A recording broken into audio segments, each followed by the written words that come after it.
We're going to go ahead and get started with our panel. We are supposed to be between 2:45 and 3:45. It is a little bit after that. In case you couldn't tell from this morning, I am kind of a structured type of person. So I kind of run this panel that way. That said, what I'm trying to do is I'm trying to run an open kind of discussion panel. So I've sent some questions ahead of time to get our panelists' thoughts kind of in the right place as far as minority outreach goes, and kind of what the goals as far as what I'd like to see come out of this panel. And then what we'll do is we'll go through those questions, kind of have a little discussion amongst ourselves that you guys can listen to, and then we will turn it over for questions for about 15 to 20 minutes from the floor, incorporate you guys into our discussion, and go from there. So without further ado, I do want to start off with introductions. So first, I'll introduce myself. My name is Richard Longstreth. I'm currently the Vice Chair of Colorado. I will be moderating the panel this afternoon. I was brought to the Libertarian movement through a couple of different things. Mainly, I had some issues in college where I started to have some mental breakdowns, some health-related issues, and I was with the military at the time, and I told the military about my situation, and they gave me a choice. They said, you can either take your medicine, and we're going to slowly fail you out of the military program, out of ROTC, or you can get off your medicine, and you can try to figure it out, and you're already failing, and we hope you can turn it around. So I took that situation. I said, okay, I've got a choice to make here. It's an untenable choice. I'm going to choose my health and what the doctors advise over what the military is telling me I have to do, and I have not looked back since. So I was involved with the Liberty Movement a little bit before that. My degree is in international relations. I have been a marijuana activist since about the age of 19. And by activist, take that to mean what you want. In Tennessee, that means a heavy smoker. So I have been very involved with that industry for quite a long time. I've been involved with the Libertarian Party of Colorado since I came to Colorado in 2014, and have held leadership positions since then. I shamelessly plug right now, we do have several board openings coming up. 10 out of 11 positions are going to be elected tomorrow afternoon. I highly, highly encourage you all. We are looking for candidates. As you can tell, this is the theme of our kind of convention, but we are also looking for board positions. The vice chair position on down is looking to be filled. So if you have it in you or have questions about that, please come and talk to me. I myself have held 3 different board positions, campaigns, regions, and vice, and that's in about 2.5 years. And so I may be a good resource for you to talk to. Otherwise, I'd encourage you to talk to the directors in those positions and see what kind of catches your eye. I wish everybody luck in that. And without further ado, we'll go ahead and introduce the rest of the panel. So Edgar, if you want to go ahead and start, just introduce yourself. Yeah. My name is Edgar Antillon. I run an organization called Guns for Everyone here in the state of Colorado. Yeah. And Guns for Everyone, it's not just the name, that's just really what we believe. A few years back, we ran a campaign. It was called Gun Rights, Colorado Equal for Gun Rights. Basically, what we try to do is reverse all of the state laws so that marijuana users can obtain concealed handgun permits and can have guns and defend themselves, just like drunk people can defend themselves. So that's kind of a little bit about what I do. There's more to it, but that's... Very I don't good. know how much time you have because the list is... What brought you to Liberty? Liberty. Good answer. It was the smell of freedom. Yeah. I used to be, I ran for office before, and I ran under the Republican Party, and I just seen a lot of the hypocrisies, they were so-called for small government, and at the end of the day, they really weren't. They were just more about what they thought was freedom, and I seen the light, and yeah. Very good, very good. Well, Lily, would you like to introduce yourself? Yes, for some of you don't know me yet, and I grew up from communist China. So by the time I was just 2 months before my 24th birthday, and I chose to come to America because I heard this is a free country. Oh, I did get introduced to Declaration of Independence and U.S. Constitution. So I'm not going to Europe after that. It's like I'm coming to the United States. And of course, when you were brainwashed for all your life in China, you cannot be libertarian. It's a long learning curve for me, and I did not become libertarian until 2008. If you give me a quiz, I would be statist when I first came. And my husband sitting back there, John, if you don't know him yet, I always gave him the credit, and he told me about libertarians. He said he was 13 when he became lifetime libertarians. Wow. Yeah, like a long time ago. He was not active though, so I got him. That's why you get married. Well, after I become a libertarian, and I said, how come you're not active? You got to put more money in your mouth, and let's go. So I become Gary Johnson's coordinator 2012. I started my first testimony in the state capitol, talk about guns against tyranny from Chinese immigrant perspective. And they pissed me off, and I wrote. They passed laws anyway, and in Colorado, I become candidate for House District 44 as libertarian, and I found out actually the campaign is fun. I wasn't ready to run for office, but Nick Sarwark said, you are ready, we need you to run. And I found out how much I loved it. I ran for state chair 2015, and a lot of my liberty people, and I volunteered to run for U.S. Senate 2016, take my message to national, on stage to tell my stories, because I have a very compelling, unique story to tell. Now I'm traveling around the country to give talks at the college campuses. I'm going to Southern University of California, April 4th, and California State. Wish me luck there. This is my co-security for me. I say, are you sure? I don't need the security. Oh, just in case. I love it. I love students. I think, I'm going to Las Vegas, reach to Chinese community, and actually, middle of April. So I've been traveling a lot, and that's what I do. You will hear more about my details on my Facebook page, and Lily for Liberty. I run for office, and I'm giving away all the free examples. Thanks to Yvonne, my volunteer coordinator director, brought me all the examples. So if you're interested in running for office, feel free to pick up whatever you want. I sold those in Las Vegas, Chinese community, $20 each. And they gave me money for my t-shirt, even though they're in Las Vegas. So that's how far my outreach went. That's pretty cool. Thank you. That's good. I do not have that compelling of a story. Well, Rodney, let's go ahead and hear your story. So my name is Rodney Dean, and I came to libertarianism because I was a black Republican in Denver. And then you are automatically, on the visual, considered to be a Democrat until they talk to you and they say, oh, you have forsaken everything that we've taught you. And then you go over to the Republicans and they say, well, exactly how do you fit in with us? And I asked myself the same question. So, that being said, looking for places to fit in, and you're calling yourself a black Republican while you're a crackhead alcoholic and leaving things behind, kind of throws the demographic all out the window. It really does. There's not a lot of pigeonholes that you fit in very well in. And so since I wasn't being properly pigeonholed, I decided that I would look into becoming educated. And I went to Metropolitan State University of Denver to get a hospitality systems degree, of which I am 2 classes short. So if anybody wants to send me to Vietnam for Vietnam River tours, I'm down. That's one class.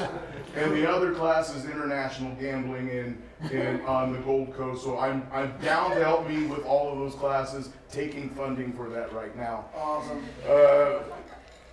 Truly, the question becomes then what attracts you or attracted me to people who, when you talk about things that are contentious, talking about immigration in a way that is not bordered on insanity on the left and on the right, and you can talk about how households are being destroyed because of the left and the right, and you can live this as being the son of a single black mother in the 60s, far before it was fashionable. She got shunned, and I am the son of a shunned mother, right? And when you talk about those principles and you try to talk to, how did you put it, Richard, the stale, pale crowd? Yes. Right? And you're the pigment on their imagination, the stain on their psyche, and you start to say things about your welfare programs are creating more of me, not less of me. and you start talking to a lot of the Democrats, and you figure out that a lot of the things that they're promoting for is causing death and destruction, guised in compassion. And you wonder what compassion is, and that usually comes out to be straight answers. Amazing what that does for someone when it liberates them to think for themselves.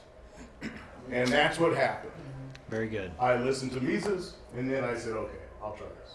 Excellent, excellent. All right, and last, certainly not least, Hank, if you'd like to introduce yourself. Alrighty, so I'm Hank Scott, or for now I'm Hank Scott. I'll be Phoenix Dan Skilled here pretty soon. Nonetheless, so born in Jacksonville, Florida. Immediately afterwards, adopted by a family in Atlanta, Georgia.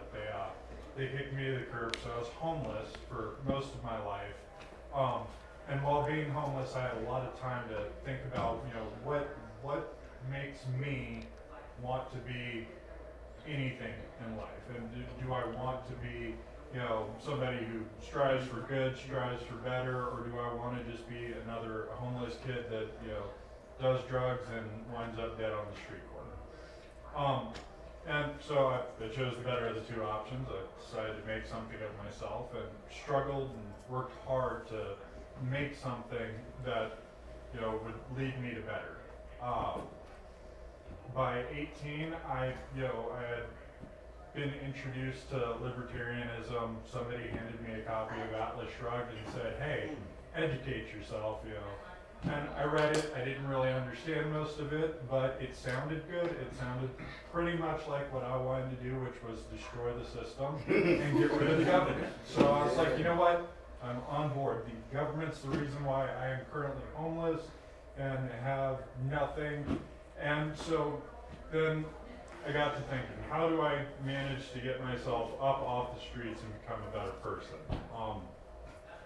Not many options for homeless people to go from homeless to being something, but there's this, one option that everybody has, which is join the army. So, probably not my best decision in the world, but joined the army and had a few friends who joined up with me, and they scored really low on their ASVAB. So they had option of be a bullet shield or be a military police officer. So they went for military police, and I scored a 97 on my ASVAB, and everybody's like, nuclear sub technician, investigations, do something with your career. I'm like, my friends are going to be MPs. I'm going to be an MP. They're like, no, please don't do that. I spent 6 years being an MP. God, I'm sorry. But it was kind of to my benefit, because if you're competing against people with 31 on their ASVAB and you did 97 on your ASVAB, it's pretty much fast track and getting promoted. So within 4 years, I was promoted to E6, and while I was in Afghanistan, I sustained a pretty severe head injury. The Army said, "Congratulations, you have a head injury. We don't know where it came from. We can't confirm or deny that it happened overseas, but have a nice life, and we'll see you later." So got out of the military, had to put my life back together again, but having done that from being homeless to having a job, I was able to go from being brain damaged to being able to at least function as a human being. And so over the course of 4 years, put myself back together, and now I work as a programmer for audio, video, and home automation systems, which takes a little bit of brain power. It's not rocket scientist, but it's pretty close in keeping them maintained and together.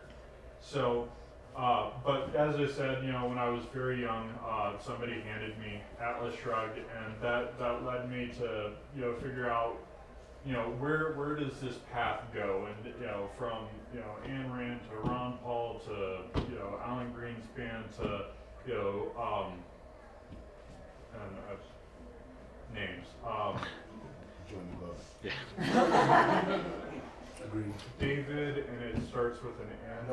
Nolan. There we go. Thank you so much.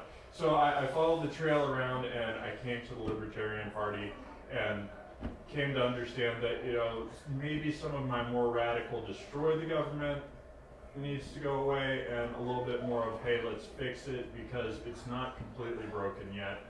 We still have a chance to get it right. So that's me. I'm Hank Scott. Thank you. Very good. All right, so I'm going to go ahead and reread the prompt for everybody, and then we will move into some open discussion amongst our panels. So the prompt was stale, male, and pale. Yeah. That is the stereotype of the Libertarian Party. And yet the message of liberty should resonate strongly with minority communities. The LP has been a leader on issues like gay marriage, school choice, immigration, drug legalization, reproductive freedom, occupational licensing, school choice, criminal justice reform, and other relevant issues.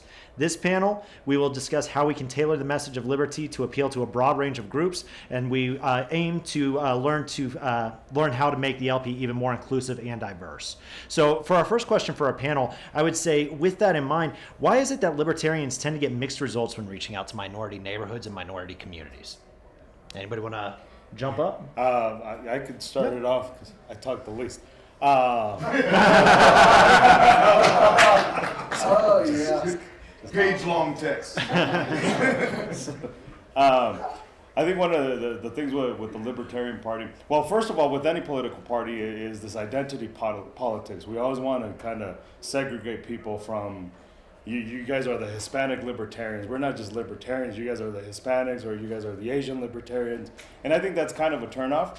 At the end of the day, we have to understand that a political party, whether it be this one or the other two, or any other political party, is you're a product. So if we're looking at it from a business standpoint, if you have a product and automatically you're trying to segregate me from participating in that product or owning that product based off of the way I look or the way where I grew up or where I was raised, it's an automatic turnoff. It doesn't matter what you have to offer me, but when you start labeling me, it's just not as appealing. I think it turns a lot of people away when you start playing these identity politics. That's part of it anyways. Sure. You know, when you sent the email, and what I responded to his email is, I don't like tailoring messages. I like creating optics that involve incentives, right? Because when you tailor a message for a community, you're missing the people that you want to talk to. You really are. You're hitting the general people, and you're not really getting the people that agree with you fundamentally. And so fundamentally, we just have to start acting like libertarians instead of acting like we are not Republicans and we are not Democrats. But we have to do that where the communities are instead of just here, right? I mean, if we're going to be an echo chamber, let's be a loud echo chamber. Right, but I think that a lot of the times the diversity issue gets in the way of we are already the minority. It is not like we're dealing with us coming from a large group of people anyway. So you're kind of looking to get with people that want to associate with you and associate with them where they're at. You know, you don't have to just do it at a bar. I'm a pot smoker, man. I'll be honest with you. Done with the bar scene. Really, you know? And where you go smoke pot? Well, we don't know. Well, let's jump in on that cause so we can smoke more weed. You know? And we're libertarians. Yeah. We don't sit back and judge a guy that's high who happens to be shoveling rock on the street so he can keep money in his pocket. You say, here, let me show you a better way. Absolutely. Well, yeah. So there's not it's not lost on me that I appear to fit the stereotype of this premise as well. Now that said, I'm here representing the GSM community, which is the gender sexual minority community. I am a member of the outright libertarians. My boyfriend's in the back in a red shirt. He's embarrassed now. So that's who I'm representing. And I have to agree with you. You know, you have to go to where the messaging's at. So for us here in Colorado, what we've had some success with is pride in reaching out to my community. But again, that's only one area. And now that gay marriage is one, I'm finding that we're having a lot of hard time reaching out to those gender sexual minorities. Mm-hmm. You know, our solution so often is just keep the government out of it. You'll figure it out. Well, a lot of the GSMs, that's not good enough. They feel like they've been oppressed for a really long time. And I feel like there's a lot of other minority groups that also feel oppressed for a variety of reasons. And we've got to find a way to connect with them, I think, on those issues to show them that the libertarians have an answer. They just got to give us a shot.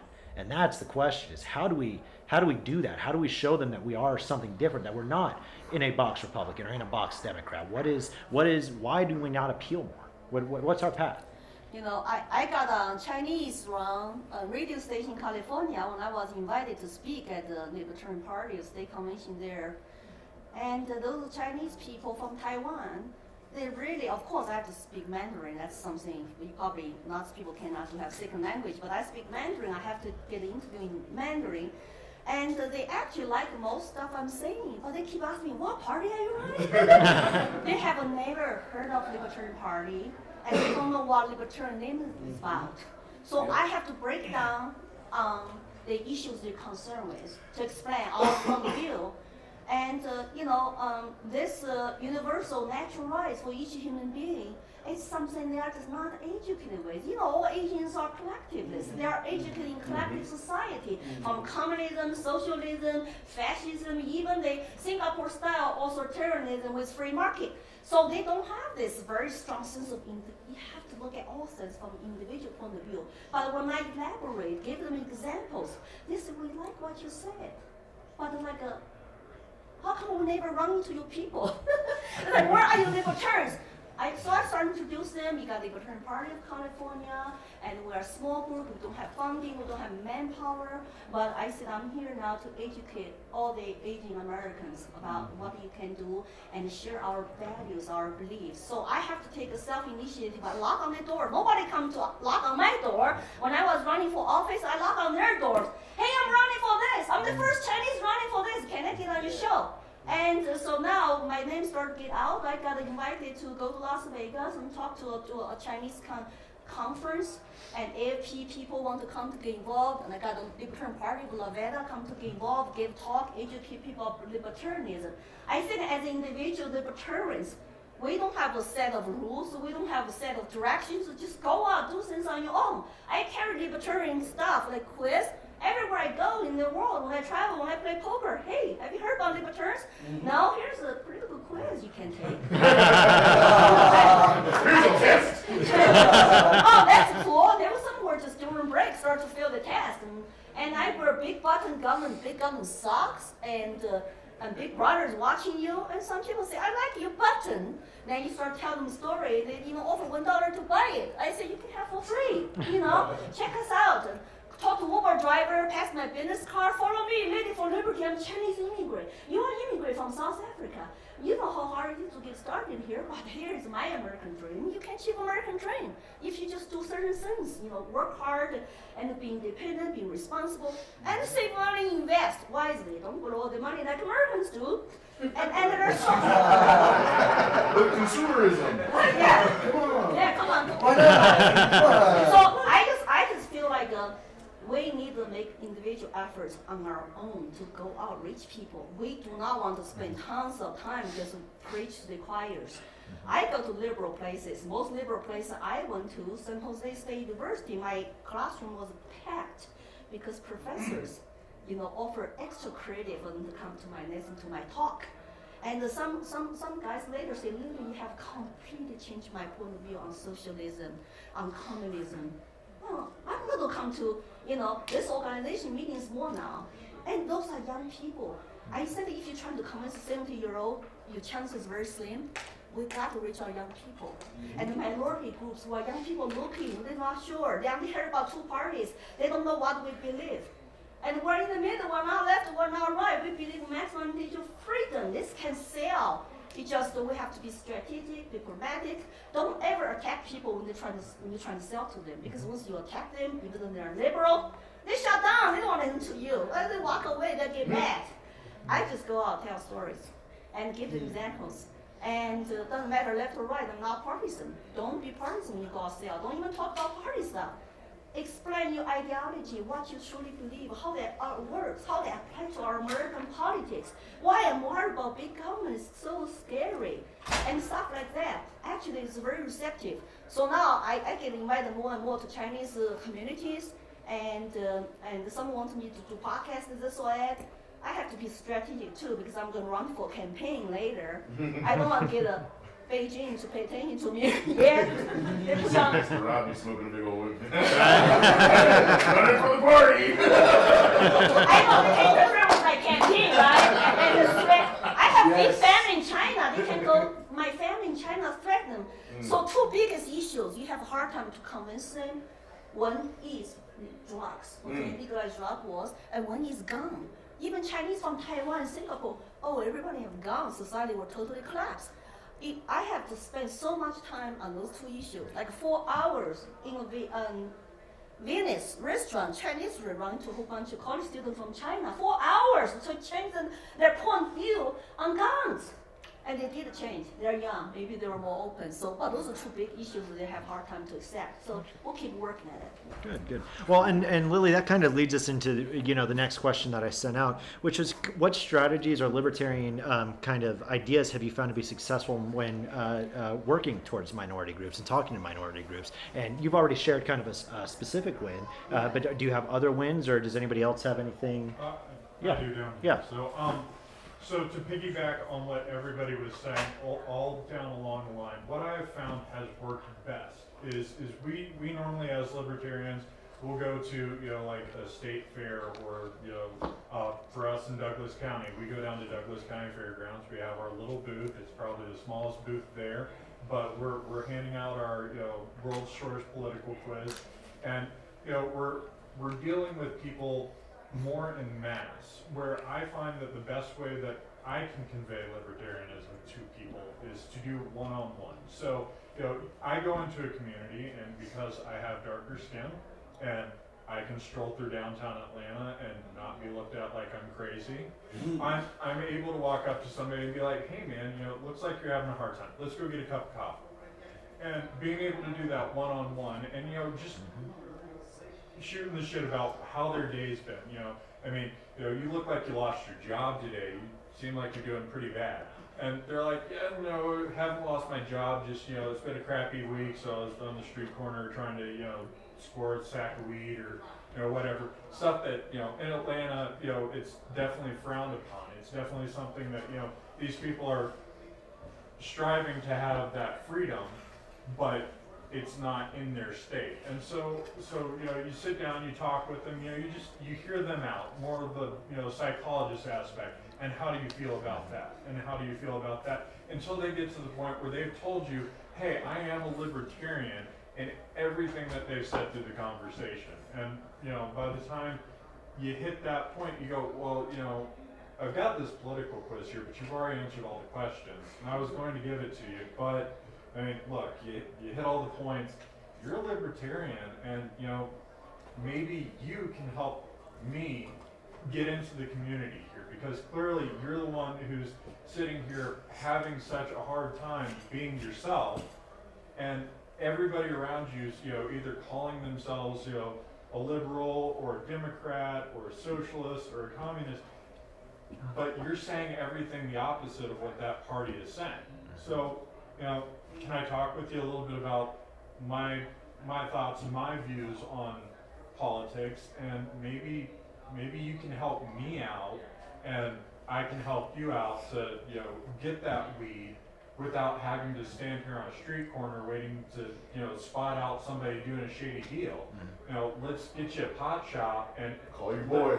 how about you run the pot shop? Because clearly that'd be better than the job that you're hating right now, and you're trying to, So here's my thing with all of that stuff, and I think there's a barrier to entry. And I think with the Republicans and with the Democrats, what they have created is that barrier to entry.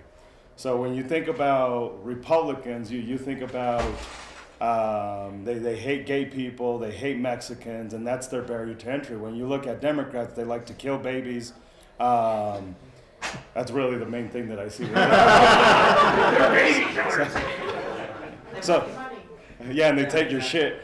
So that's a big barrier to entry. What we have in the Libertarian Party is they're the party of weed. So that's a big barrier to entry. Like when you start talking, there's nothing wrong with talking about weed. I don't partake in all of that stuff, but I'm certainly not against your right to doing it. But at the same time, it has become the party of just one thing, of just marijuana. Now, So how do we overcome that? you may shake. It's got to be more than that. I think it's got so, to be yeah. a lot more. Well, there's still a barrier to that entry though. Like, how come you can speak at a big Chinese convention? We're the largest handgun training organization in the state of Colorado. I instructed 60 students today, 50, 60 students today. Last week I did 200. By the end of the week, I'll instruct over 200 students. We're the largest in the state. So how can we, and I don't talk about libertarianism in my classes, so how can we see so many people, yet this room not be bigger than what it is right now? There has to be a barrier to entry. There has to be a point where people look at us and they just say, well, you're just a pothead, a crazy pothead, and that's all you are. There has to be something there. What is it? I know from the inside looking out, that's, how many times have we said marijuana in this thing already? Not nearly enough. No, but I think you have, yeah, Edgar, I think you have a good point there. I mean, on the one hand, as Hank was saying, we have to make the individual connection, absolutely. And for some people, that may be forming that connection through weed or alcohol, bar, what have you, something like that. But I think you're right. I think there is almost a bigger barrier of entry when you're talking to these minority groups as a whole. And the question is yeah, how do we overcome that? What are the answers? What is the strategies? What strategies have you had? Yeah. My strategy, because I normally just start have conversation. You get into Uber, you have 10 minutes, 20 minutes ride with this Uber driver. Say, where are you from? Oh, you have an accent. Oh, which country is that? Man, I learned so many countries on earth from Uber drivers. Now you find out what their concerns are. If their concerns like, oh, I cannot make it ends meet, and or I have some issues with this or that. You talk about common ground. You talk about their concern issues. Then you start to talk. I say everybody, 95% people I meet as potential libertarian recruits. So I will just start to talk to them on their concern issues. Then basically, only at the end of the conversation, then you start to say, you know what, so I agree with what you said, like a free enterprise, free market, and keep government small, so we can do business, we can make money. They all complain about government take lots of their money, taxes, and they cannot make ends meet. So you focus on that, their concern, and at the end you say, have you heard about libertarians? Yeah. And actually, you'll be surprised, lots of Uber drivers are kind of naturally libertarian in their heart. But again, the thing is that strategy, like, so Guns for Everyone became a pretty large organization in the gun industry by not playing just to the Republicans. Because when you think guns, you think it's going to be the old white guy, Republican, the whole night. We have Bernie supporters in our classes. Right. Why? Because I didn't. It's not just a gun issue; it's a civil rights issue for us. I think that's our answer. I think that's and that's the thing is just I started and I turned it around when people started looking at me as the gun guy. Like, I don't want to be the gun guy. I just want to be the person who provides that ability for you to defend yourself, whether it be with the gun or something else. It was more of a civil rights issue more than anything else, whether it be weed, if you want to partake in that, whether it be alcohol, whether it be whatever it may be, whether it be guns, whatever it may be, it's your right, it's your freedom, it's your life. And I think that's the biggest thing, is we try and make it about one thing and one thing only, as opposed to just making a general thing. It's just about my freedom, plain and simple. Poor Edgar understands that I suffer from this serious case of ADHD. Okay, because Edgar is absolutely right. He had a podcast, and I'm riding my bicycle, and I come up with this idea. I say cannabis safety videos, not based upon consumption, but based upon the fact that it's a heavily laden business. And like you said, the Libertarian Party is a heavily cash-laden business. And like you said, the Libertarian Party talks a lot about cannabis, but what we talk about really is freedom and entrepreneurship, and we talk about the individuality, and we talk about all of those things. And the reason that cannabis coincides with those things is because they are fighting the same battle. right? You have to change minds, hearts, and then you have to sit up there and figure out strategies. And Edgar and I sat up there, and well, Edgar didn't say much because I was on a roll. But I said, let's teach these people this, let's teach these people that, let's teach these people the things that you know. And he's already doing that. See, and I'm arrogant, and so I said, what else should we do? And I think that if you start addressing people where they are, okay? So you hear about black nationalism. And what does that say? We're exclusive. We want to be of ourselves, by ourselves. Well, we made a Bitcoin just for you. Just so you could trade amongst your own people. Just so that you can be as exclusive as you want to, because libertarians don't give up flat about what you want. Really. And then they say, well, what if we don't want to be racist? Well, then come on. But you have all of the tools right in front of you. When I was talking to Phil, we ran into each other with a mutual friend of ours. And what do we talk about? We talk about decentralized energy.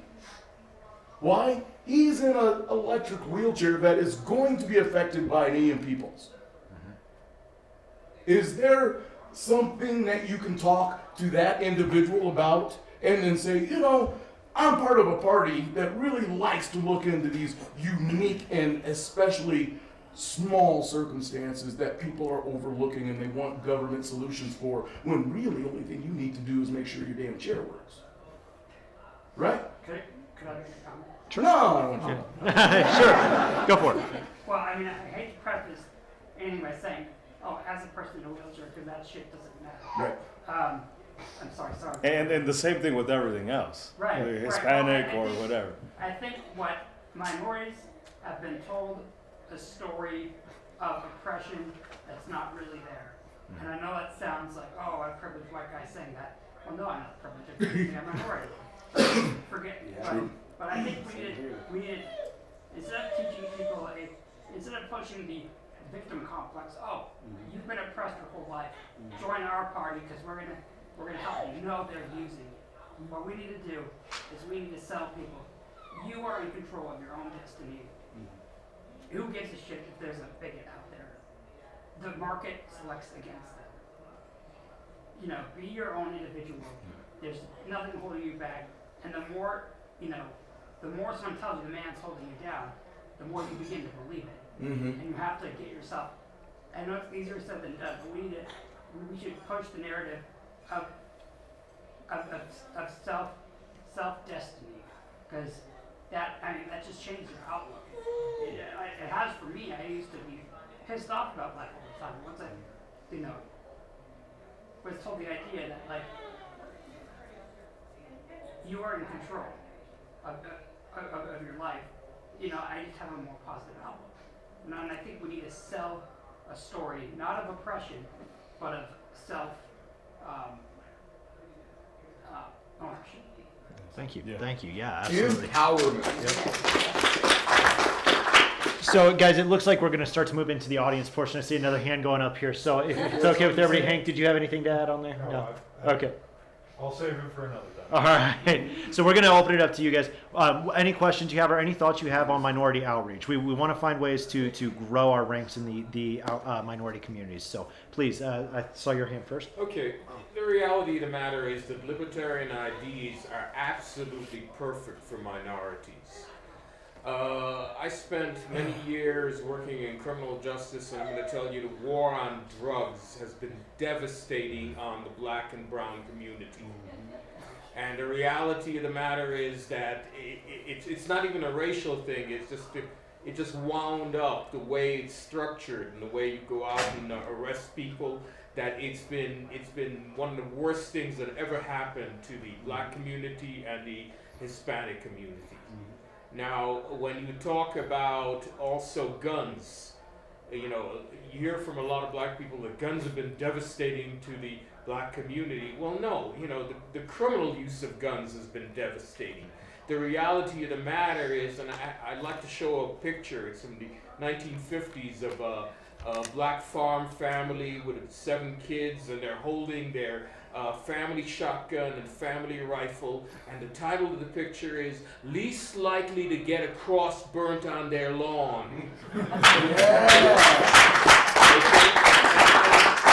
And in the 1860s, when Bedford Forrest was organizing a domestic terrorist organization called the KKK, the radical Republicans who formed the NRA supported the right of freed black men to have guns to protect themselves. And it emerged again for a period of time in the 1890s and again in the post-war period with the Deacons of Justice and Freedom in the Carolinas and Georgia. When you talk about economic issues that libertarians support, one of the things I noticed, because I have a lot of relatives who came from communist societies, the former Soviet Union, Eastern Europe. I'm married to a woman who was a veteran of the Tiananmen scene in 1989 in Beijing with her sisters, and talking to people from Cuba and now more recently Venezuela, is 99% of them are going to be conservative Republicans or libertarians. So they're very receptive, so you got to compete sometimes with the conservative Republicans on the economic message. So are you saying that we have to address the history of the political party inside of the communities and then start to show the dichotomy between the political parties and their history versus how, because I talked to I talked to Edgar for like hours and hours just regarding this thing when we were discussing how do we promote this video to our target audience. And one of the biggest challenges is getting through the history, getting through the self-determinations that I cannot or I should not do. And if it is because of the groups that were affiliated against a certain class of people, because there were poor white sharecroppers that would wish they were slaves. Oh yeah. Okay? And there were very, very, very rich white people that wish they had the freedom to do some of the things that I can do as not being so very rich. Okay? So this privilege thing is kind of washed out. But if we start getting past perception and get into reality, when we were talking about reality here, the reality is that a lot of those people with guns are thinking about protecting themselves, right? They are protecting, they're changing history. They're not letting the forebearers make their decisions. That is where the Libertarian Party stands. Yeah. But the problem is then how do you convey the message? Because I think that's the problem, is how do you convey the message? So I'm only speaking for what I know relatively well, and that's guns. Obviously, there's more to it. Business, I understand. So I'm going to give it to you in terms that I know. So when it comes to guns, we have a big resistance, especially now. There's a march going on, I think, right now. So I have 2 options as a gun organization. I have 2 options as a gun business. Is I can go there and be like, no, guns are better for you because you're safer that way, and leave it that way. That's not going to convey a message when you tell somebody, this is why I'm better for you, and that's it. Just leave it there. Like, I have to get down to your level and understand where you're coming from and understand why you hate guns, understand why you don't like the Libertarian Party. Because all we're saying, and a lot of the politicals, that's what they do, is they just tell you why you should like me and that's it, but never understanding why you don't like me to begin with. So I need to understand why anti-gunners feel the way they feel and get on that level. I have a documentary out called Rhetoric, All Talk, No Action, shameless plug there. But no shit. yeah. But I met with people who hate guns. I met people that don't like guns. They're anti-gunners. Tom Mauser is one of them. Tom Mauser is a pretty well-known anti-gunner. But I can say that I had a decent conversation with that person because I took guns away from the conversation and I just want to understand who the human being was. And then I was able to talk to that individual a little bit better, even though we weren't on the same page. I don't think I changed his mind on guns. I think it's going to take a lot more than that. But we understood each other, even just for a split second. Because it was no longer about, I need you to like guns. It was no longer about, I need you to like me for whatever reason. It's just, I understand where you're coming from. Sometimes all we need is just somebody to understand us. That's it. And I think that's exactly right. When you look at the Overton window and you're moving it slowly, when you talk with somebody, you make a lot bigger of a difference than when you talk to somebody. Correct. When you tell them this is what you should think, you should like us because. Good points. Thank you. Thank you. Josh, I think I saw your hand second. Yeah, becoming a libertarian as a blind person took me a lot of struggle, like a lot. Like I had so many questions all the time. Just what? How, am I supposed to conform to this? Am I supposed to be this? And for a long time I felt bad because I get Social Security for being blind. And I used to think, well, if they think that it's theft because it's tax money, then why am I accepting it? Am I a bad person for this? Am I a bad person for that? But something that libertarians have helped me realize is just because you're disabled and just because you're taking money doesn't mean you're a bad person. Some people do need help, and libertarians are some of the people that are willing to voluntarily do that. It's not the programs that we don't like; it's the way they're funded. So that's kind of what I tell other fellow blind people that are my friends. I try to get them to hear me out, but they're afraid of losing their money. And I tell them, well, it's not. I don't think we would lose our money. You need people to take care of us. People understand that there's indigency in the world, and I don't know. The blind community, I can tell you, is very afraid of losing the ability to take care of themselves, even from what they do get. We don't get much. I'll tell you that much. We don't get shit. But I mean, I'll be honest. I'm afraid of it, and I'm a libertarian. But you know what? I know that if I need help, I have people out there that are willing to do it. And that's, Walter Block says if they're giving it to you, take it, because they've taken it from someone else. And right, and that's what Walter Block he did a whole treatise on public benefits for libertarians, and a lot of that comes down to right now you are in a system whereby you, if you need it, use it because it is there for your use. And it is not there for your abuse, okay? And there is a difference. And when you are trying to get a hand up, then it is all right to reach out for those who are trying to pull you up as well. There is no shame in that. Where the shame is, and it comes in, is when there, in my opinion, is when there is widespread abuse of people's time, care, and effort. When there is no accountability like we see, which is happening all around the world.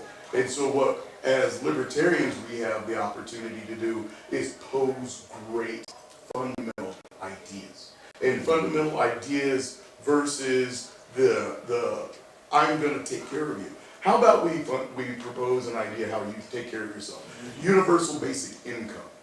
Something where we take away the idea that we just sprinkle money on you because you exist. But we give you the opportunity to wake up and make $20 on the web handling industry latency issues. There's so many records that are backed up before computers that could be uploaded or left alone that could provide people $10 a day, which is a lot. It's a lot of money for a homeless person. So for that topic, besides people have this misunderstanding of libertarians are the party, and they also like to call us, you're so cold-blooded libertarians and you don't care about poor people, minority people who are suffering. So we have to go out to correct that perception. We have to show them, that's wrong perception. We do care about people. We do have lots of compassion. We just believe you do that voluntarily in a free society is not better than government force. People don't understand, especially agents. They like to turn to government solutions. Government do this, government pass laws, government pass regulations. You have to make sure they understand what government is for its nature. Can you volunteer to choose? Can you actually choose opt-out Social Security? Can you choose opt-out the taxation? No, you cannot. You go to jail. So when it comes to government, the true colors, they have a monopoly in force, in violence. They're the most deadly damaging force in the whole world. They're the mass killings of champions of mass killings in the world. So we have to make sure people understand we do care about freedom and individual rights and even compassion for the people who are less fortunate. But how do you do that in order to enhance freedom instead of enhance government power? You know, of course, the choice is a volunteer to do so. I always encourage libertarians who believe certain causes, please go out, start your own crowdfunding, start your non-profit, do charities, and show people we actually do care and we can make difference. Even food banks, whatever charity you can do.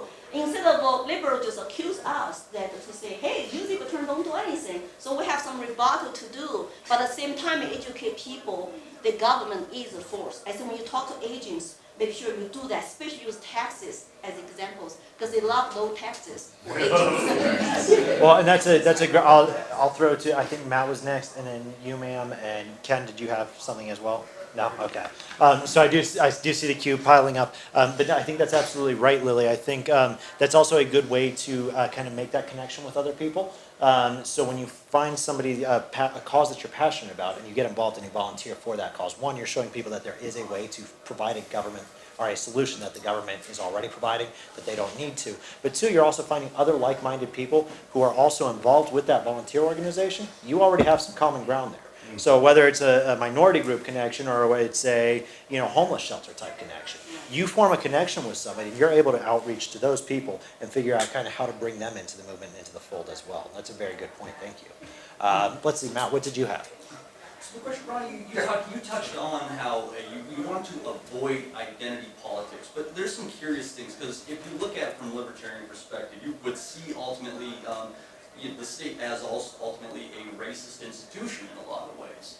Like up in the 60s with the way they tried to disrupt the Panthers, I mean, so much as killing them, shooting them back of the head in the case of Fred Hampton, the drug war falling up and stuff like that. So my question for you would be, how does one show themselves to be historically knowledgeable on how we got here and compassionate without pushing that identity politic line?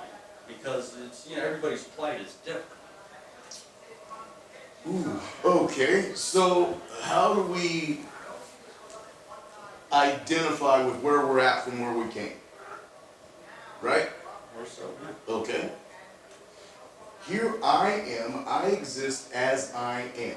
What happened before me happened, what happens after me happens. If we are going to be a party of the future, what we do is acknowledge the past. Here I stand, or set, because there's a foundation of history that goes behind this. Not all of that foundation of history is positive, I'm sorry. Not all of it is negative either. There are great opportunities to show where people working together towards freedom and liberty and justice is greater than the ether in the air about the exclusionary tactics of some very small groups. I think that once you identify that exclusiveness, like, okay, I'm going to do blockchain right quick. Permission blockchains are better as databases, right? Because they just don't go anywhere. They stay within their own circle.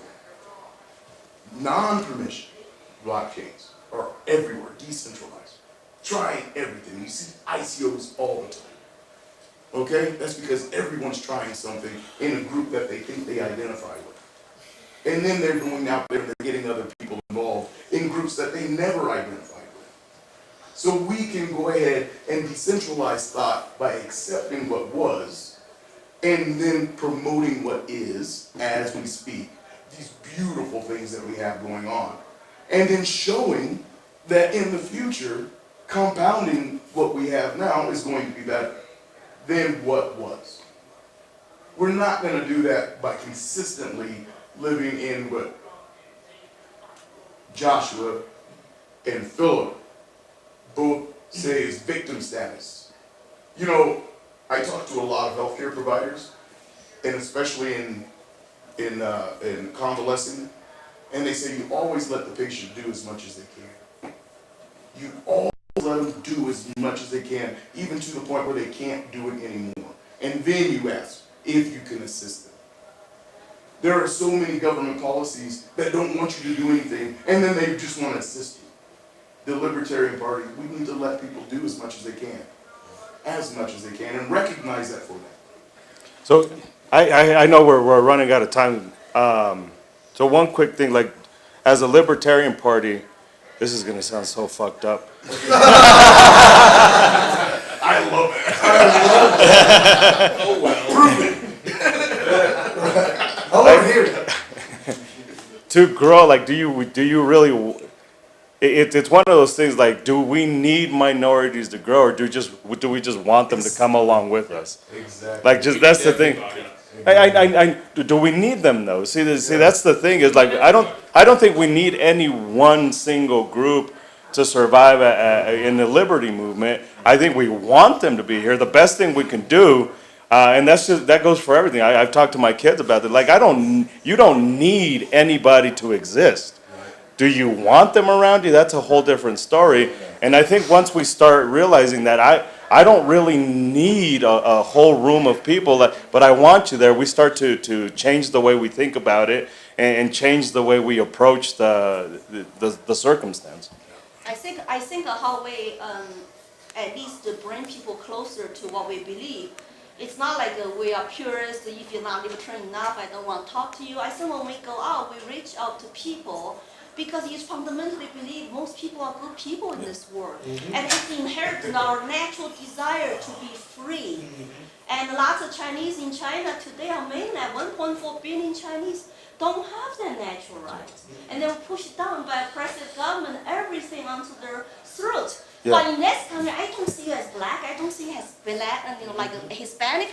I don't see that. I see you as But sometimes we get into individual. sometimes we get in that feeling of like we get so desperate that we're trying too hard. It's no different than that 13-year-old boy that's really trying hard with that girl. Like, he's not gonna get anywhere with that Yeah, because he's trying too You hard. have to see them as Yeah. individuals. But I just believe most people can identify with us if we actually show respect, listen to them, and work on their common ground and whatever issues they're concerned with. If this guy, I know him, totally hates, conservative, like a young man totally hates pot, I don't have to push that on him.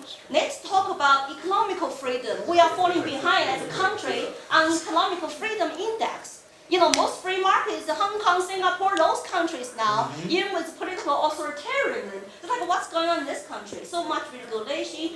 You have to get a license now by sending a lemonade stand in the neighborhood. It's like 5,000 hours of hair braiding and workshop training. It's just outrageous. When you take away somebody's living rights to make a living, you are actually basically make them to pay for their natural right to government as a license fee. So we have to educate people about something that's really interesting and bring them too close to us. Absolutely. Right? Absolutely. Well, friends, I know we have a couple more comments. I apologize. We are unfortunately at the time for our room.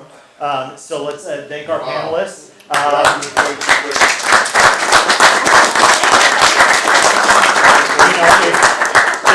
If we were to do a topic of this type, any sort of fair justice, this would literally be a half day, if not full day, if not full weekend sort of topic. So thank you guys for coming. I appreciate it. Hey, I want all your business cards. Give me all your business cards.